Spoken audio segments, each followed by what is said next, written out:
Olá, professores, olá, estudantes e todos que nos acompanham para mais uma aula do nosso aprofundamento curricular, o hashtag Quem Divide Multiplica, o nosso componente, o População em Índices. Sejam todos muito bem-vindos. A aula produzida aí, executada, planejada nos seus mínimos detalhes para a segunda série do ensino médio. A gente espera que vocês aproveitem bastante a aula, toda essa ideia que a gente vai passar hoje para vocês. Não só ideias, né? Hoje tem um pouquinho de cálculo envolvendo aí e também alguns conceitos muito importantes. E é o que a gente vai apresentar para vocês hoje. Já vamos colocar na tela aí o título da nossa aula, né? A estrutura, tá, desse material que a gente produziu para vocês, e o título da aula é Calculando o Tamanho de uma Amostra. A gente vai fazer uns comentários sobre essa ideia. Pegar a amostra não é pegar de qualquer jeito, né? Tem um monte de regras aí que devem ser obedecidas. Essa aula foi produzida por mim e também pela professora Roberta. Faz parte do aprofundamento curricular, o hashtag Quem Divide Multiplica.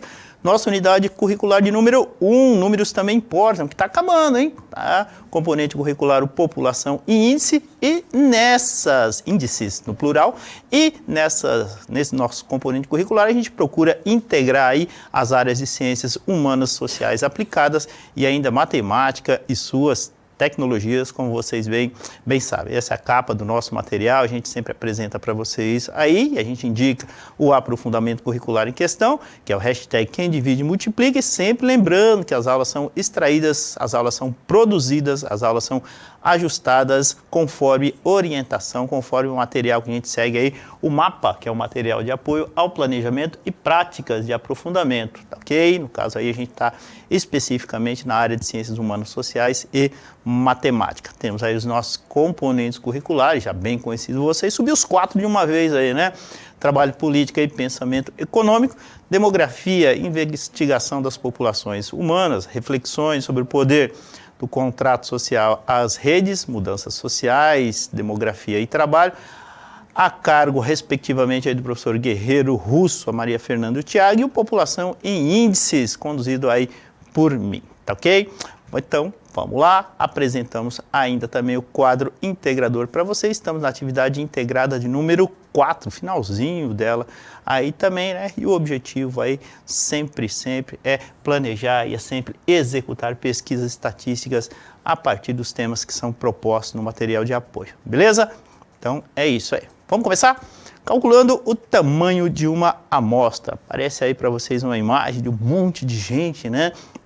Estudo de populações é sempre muito importante, não só na área de geografia, né? Não só nas áreas sociais aí, mas também na área de matemática, bastante importante. O estudo de populações, especificamente aí o caso das populações humanas, né? Como vocês sabem, o estudo estatístico, quando a gente fala de populações, é o grupo que está sendo estudado. A gente pode estudar uma população de formigas, por exemplo. Tá? Então tem que ser muito bem definido, tá ok? Bom, a coleta de dados para a realização do planejamento de uma pesquisa estatística é fundamental para a qualidade das informações a serem analisadas.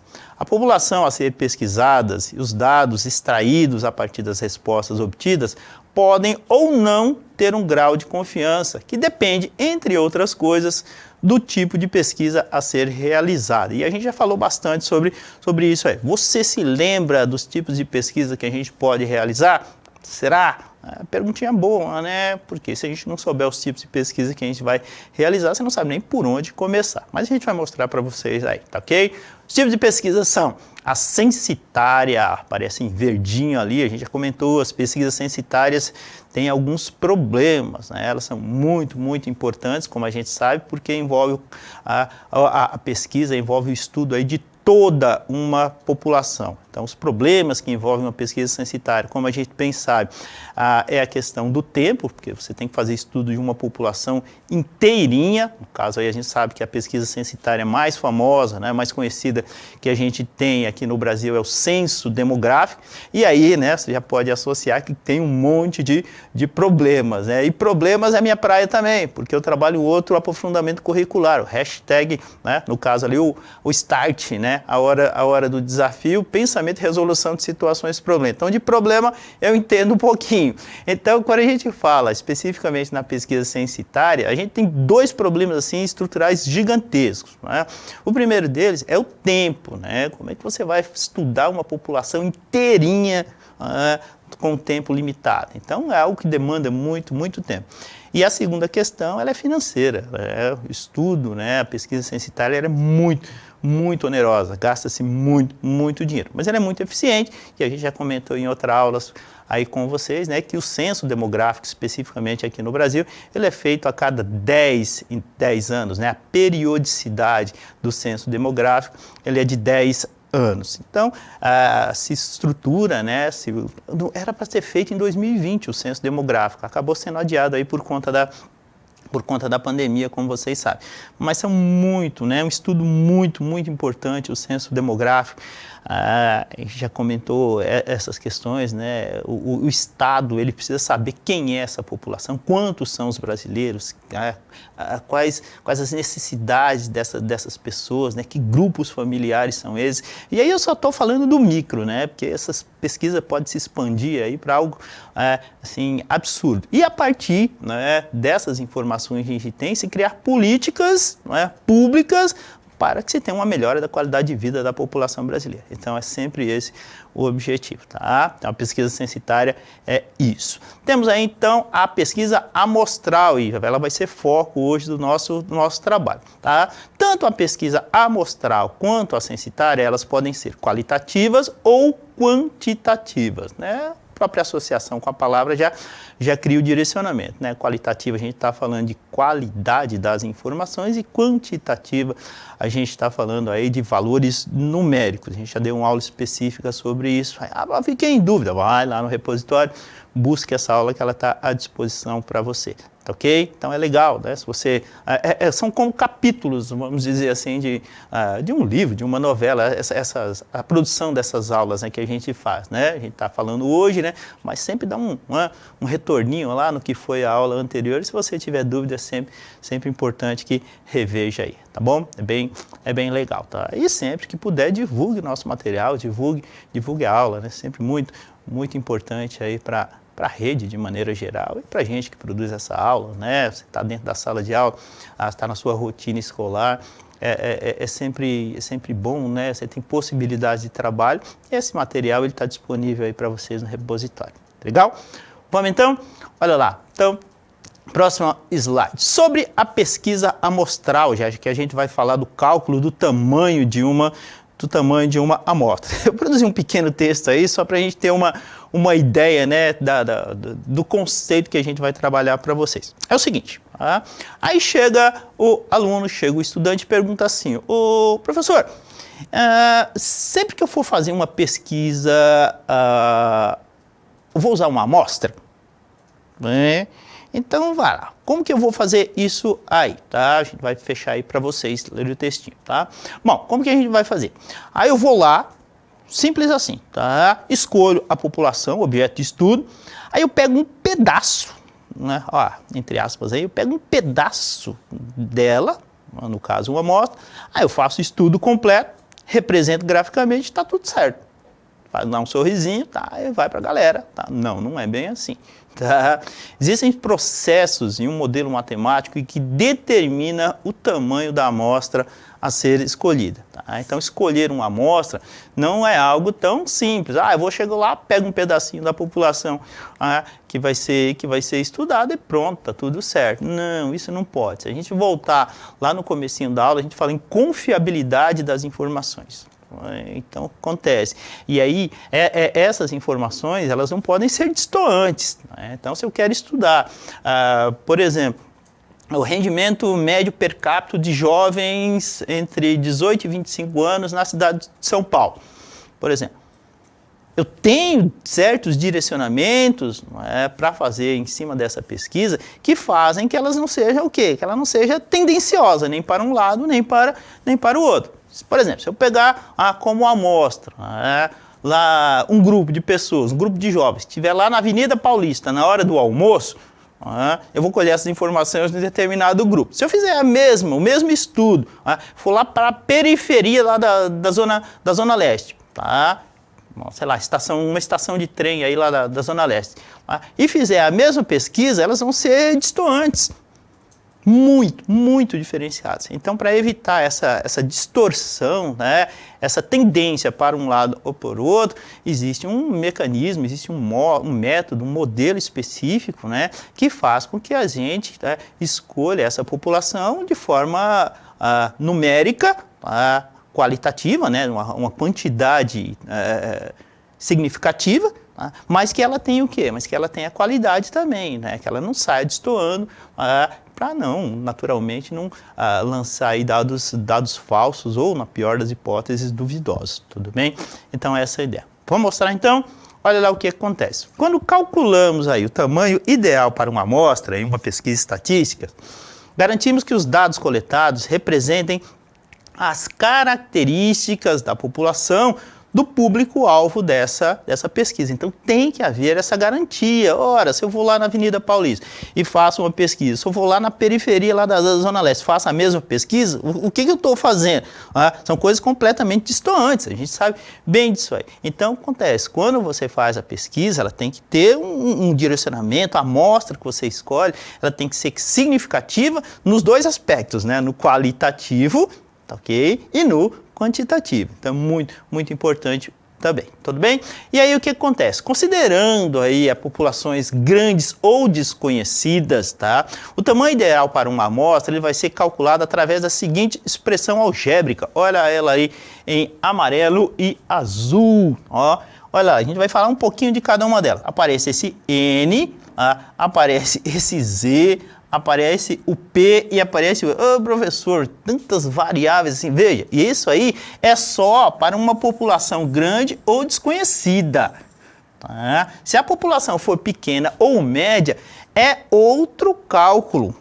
Não quero assustar vocês não, mas uma fórmula é o dobro dessa aí. Mas não se assuste, fórmulas não foram feitas para dificultar a vida de ninguém, muito pelo contrário, foram feitas aí, esses algoritmos matemáticos, eles são feitos para facilitar. E naturalmente, né, em muitas situações aí você não tem que decorá-los, muito pelo contrário. Pegar e fazer essas substituições aí e a partir delas você desenvolver cálculos e chegar à conclusão. Mas normalmente o tempo da decoreba não é que não exista, né? Eu mesmo, como professor de matemática, tenho certas tendências, né, para a utilização de fórmulas. É normal isso aí, matemática não há como escapar disso aí. Mas o que acontece? A gente procura mecanismo para facilitar e trabalhar muito a compreensão nesse aspecto, tudo bem? Então é essa. Ainda, né, a gente tem processos seletivos aí, vestibulares, etc, né, que precisam, né, que pedem ainda toda essa questão da fórmula. Mas a gente sabe que nos dias de hoje já é algo que não é tão comum era. Mas veja, não é para se abandonar a ideia do algoritmo, em hipótese nenhuma. Né? Eles são facilitadores do cálculo. Tudo bem? Vamos lá então? Então veja, o que a gente tem? Professor, essa sopa de letrinhas aí, o que a gente vai fazer com isso? Calma, vamos explicar cada uma delas e a função que cada uma delas vai ter aí dentro do cálculo do tamanho de uma amostra. Perceba que a gente não tem a quantidade de pessoas, né? Então é isso que a gente vai buscar aí para vocês. Vamos mostrar? Bom, aí aparece para vocês novamente a formulazinha e aí a gente vai descrever cada coisa que aparece nela, cada variável. Tudo bem? Bom, temos primeiro aí o N, ok? Aí eu vou indicar para vocês aqui, ó, tá vendo? O N. O que é esse N? É o tamanho ideal para a amostra que você vai coletar. Eu não sei, né? Eu tenho uma população de quantas pessoas? Tá, não sei, tá? Mas sei que é uma população grande. Como que eu vou fazer essa amostra? Como que eu vou fazer esse recorte aí? Então, esse valor aí, ele é o N. O que ele é? O que ele indica? Ele indica a quantidade de elementos da amostra. E ele será encontrado ao substituirmos aí os valores numéricos das outras variáveis na expressão algébrica apresentada. Qual é a expressão algébrica? N é igual a Z ao quadrado vezes P, que multiplica 1 menos P, dividido por E elevado ao quadrado. Nossa, cansativo e tal. Não, calma. São só nomenclaturas, nada mais, tudo bem? E aí a gente vai apresentar para vocês esse negócio é importante, né? O chamado desvio padrão. Existe uma fórmula matemática específica para se calcular o desvio padrão. Aí ele já é dado, né? Então já é um facilitador interessante, mas existe uma fórmula específica que calcula o desvio padrão. Quando a gente vai calcular médias, vamos dizer assim, né?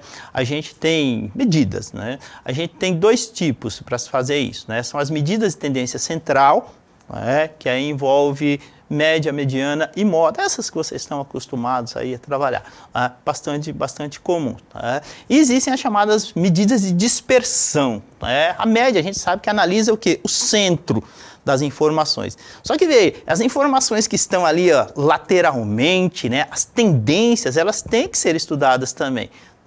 Só valores médios, como a gente sabe, eles têm uma imprecisão ou acabam gerando uma dúvida. Né? Quando se fala que a renda média per capita, por exemplo, da população do estado de São Paulo é X, por exemplo, mas todo mundo ganha aquele valor? Não, né?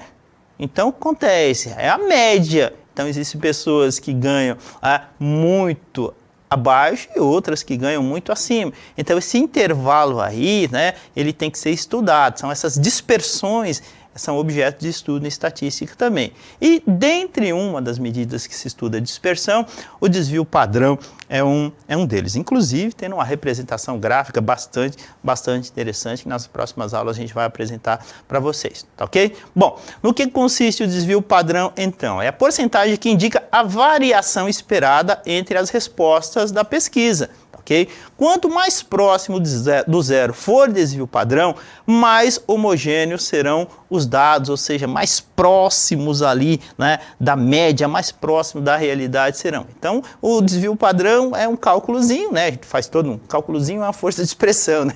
É um cálculo grande na realidade, né? Então, o que acontece? Busca-se esse valor numérico aí. Quanto mais próximo de zero esse valor tiver, o que acontece? Menos dispersos estão os dados, ou seja, eles vão se aproximando ali daquele valor médio, naturalmente gerando, né, uma confiabilidade nos dados um pouco maior. Então veja que estatística é um negócio rico, é um negócio que vai longe, tá? É muito interessante, tá ok? Bom, falamos do tamanho da amostra e do desvio padrão. Tem mais coisa aí, né?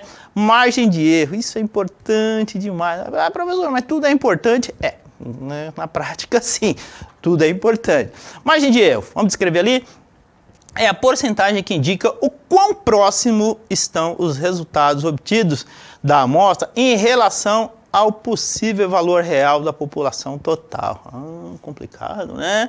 E aí o que acontece? Quanto menor a margem de erro, mais próximo estará o resultado dos dados reais. Vocês já ouviram certamente, né, nas pesquisas que aparecem hoje aí na mídia, na televisão, na internet, em revistas, se fala muito da margem de erro, né? O famoso 2 pontos percentuais para cima ou 2 pontos percentuais para baixo, não é? Então, quanto menor essa margem de erro, maior será a confiabilidade dos dados, né? Porque está falando erro, né? Então, a palavra erro já indica o quê? Já indica uma certa tendência, aí, no caso aí, de desconfiança. Mas todas elas têm que ter, né? Porque assim, não há precisão, né, de 100% nos dados. Okay? Você não está analisando uma, duas ou meia dúzia de indivíduos dentro de uma população. Lembrando que aí a gente está calculando, né, o tamanho de uma amostra de populações grandes, tá? Ou desconhecidas. Então, é muito importante esse cálculo aí, né, esse conceito aí da margem de erro. Temos o nível de confiança, né? E o nível de confiança, o que ele indica? É a porcentagem que indica um nível de certeza, né, destacado aí em negrito, de que a pesquisa realmente representa características da população, considerando a margem de erro escolhidas. Então, estão intimamente ligadas aí, né? Então, veja, o nível de certeza, né? O nível de confiança, né? Em relação às perguntas, aos questionamentos que são feitos, né? Então, veja que a margem de erro aí, o nível de confiança, eles caminham juntos, né? São parceiros aí na hora que você está estudando, fazendo aí o estudo de uma população estatística, beleza? Valor padronizado, esse é interessante, né? Por quê? Mas de onde vieram esses valores, professor? Eles são constantes, né? Definidos aí por grupos, né, por estudiosos aí que definem, né, que esse coeficiente aí, né, que esse valor, né, chamado de Z aí, ele determina o nível de confiança, né, da pesquisa. Então veja, o que você tem? Esses valores, eles são padronizados, né, eles são fixos. Toda vez que você quiser indicar aí o nível de confiança numa pesquisa estatística, você vai usar esses valores, né, que foram objetos de estudo, muitos estudos, né, que determinaram, por exemplo, quando você quer um nível de confiança numa pesquisa de 85%, que é baixo, tá ok? É baixo, mas aí o que acontece? Né? Ele está relacionado ao tamanho da amostra. A confiabilidade, o nível de confiança, né, é muito importante à medida que vai fazendo o quê? À medida que vai aumentando a população. Então, é muito importante. Você faz um estudo com 100 pessoas, você pode ter aí, né, uma margem de dúvida grande em relação às respostas. Você faz essa mesma pesquisa aí com 100 mil pessoas, né, já é diferente, né? Então a população, aí, o tamanho dessas amostras a ser estudado é muito importante. O fato é que o nível de confiança, esse valor padronizado, aparece aí na tabelinha para vocês, e sempre que vocês quiserem fazer um estudo estatístico, devem fazer uso dele, tá ok? Então o nível de confiança de 85% até 99,9%. Veja que não tem o 100% de confiança, não existe. Pois é interessante, não dá para ter certeza 100% de tudo, tanto que o nível de confiança ele está muito próximo do 100, mas ele acaba não chegando. Temos aí, respectivamente, né, cada valor associado a um percentual. Então, por exemplo, eu quero um nível de confiança de 95%, eu vou usar o padrão coeficiente aí, vou multiplicar por 1,9096, tá ok? É o Z, ó, tá vendo? Ele aqui, ó, aqui em cima, ó. Veja que ele está ao quadrado, né? Você vai multiplicar por ele mesmo. Beleza, então? Tá? Então já temos aí os valores padronizados. Guarde essa tabelinha, ela é muito comum, está disponível aí em qualquer clique que você busque aí, né? Valores padronizados para nível de confiança numa pesquisa estatística, em qualquer clique aí que você der, né? Você vai encontrar essa tabela que é fixa, tá ok? Ela é um valor muito utilizado para toda e qualquer pesquisa, tá bem? Então está aí disponível para vocês. Vamos lá então? Olha lá a atividade, tá? Determine, no caso aí o exemplo, determine o tamanho da amostra necessária para a realização de uma pesquisa sobre a renda média familiar em uma região que o tamanho da população é desconhecido, não sendo possível estabelecer uma estimativa, okay, dessa população, considerando um nível de confiança de 90% dos dados obtidos, um desvio do padrão de 50%, tá? E uma margem de erro de 3%, ok? Descrição aí de cada coisa, tamanho ideal para a amostra, é o que a gente não sabe, né? Portanto, chamamos aí de N, ok? É o que a gente não sabe, é o que a gente quer descobrir. Nível de confiança da pesquisa, está lá no texto, né? 90%. Vamos voltar na tabela. 90%, ó, o valor padronizado, quem que é? 1,65. Então, é por ele que a gente vai multiplicar. Tá? O valor padronizado, no caso aí é o Z, tá? O desvio padrão, que é o P, e a margem de erro, que é o E. Vamos substituir? Próximo slide já mostra exatamente essas conversões. Olha lá, o tamanho, nível de confiança. Opa, vamos tirar lá do texto. Nível de confiança de 90%. Está escrito aqui, né? Ó, nível de confiança de 90%. Desvio padrão de 50%. Aí é que tá, né? Toda vez que você envolve uma substituição de um percentual em alguma forma, essa porcentagem aqui, ó, ela vai ter que ser convertida para decimal. Isso é batata, não tem jeito, tá? Então, tudo que tiver em porcentagem, a gente vai fazer essa conversão. Tudo bem? Temos aí, ó, o valor padronizado Z aí, que no caso é 1,65%, no caso o nível de confiança que é 90%, tudo bem? Então veja que esse valor é tabelado. E ainda temos uma margem de erro de 3%.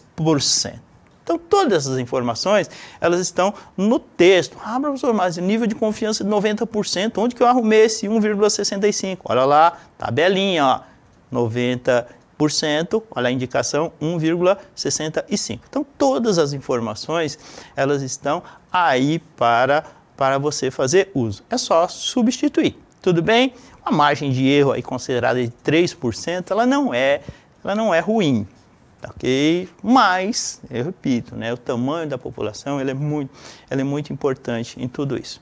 Vamos fazer as substituições, mostrar para vocês? Olha lá, aí é aquilo que você já conhece, né? Você fez isso a vida inteira. Você dá valores, né? Os valores são oferecidos, os valores são dados, e aí você substitui. Tá? Esse momento aí você não pode errar, tudo bem? Ah, professor, mas eu vou pegar esse 1,65 e elevar ao quadrado. Bom, se você estiver fazendo uso da calculadora, aí não tem problema. Né? São cálculos decimais, são cálculos bastante pequenos, em tese, aí são um pouquinho demorados, né? Mas pode fazer uso da calculadora nessas situações aí. Tá? O que você não pode em relação à calculadora? Criar uma dependência, né?